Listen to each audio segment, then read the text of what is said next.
Navidad, blanca Navidad. Mira, Sony, lo que hago con tu mando del PlayStation 5 lo voy a dejar como decoración de Navidad. Gracias por no dejarme poder jugar con la PlayStation 4. Y debido a que no hay stock de la PlayStation 5, pues aquí tengo tu mando como decoración de Navidad. ¡Felicidades! ¡Woohoo! Y mira, pega con el árbol, mira.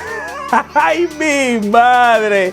Llegó la Navidad para el mando de la PlayStation 5. ¡Wow!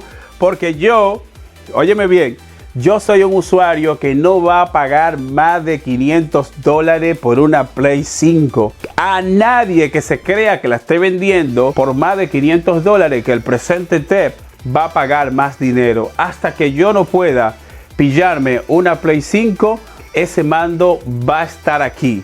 Y esto lo hago como castigo para Sony por no permitir que se pueda usar con una PlayStation 4.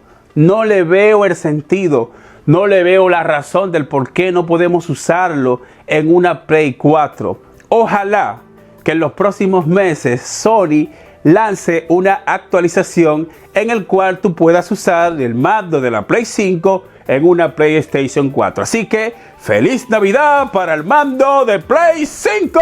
¡Sí! Navidad, Navidad, blanca Navidad, ¡sí!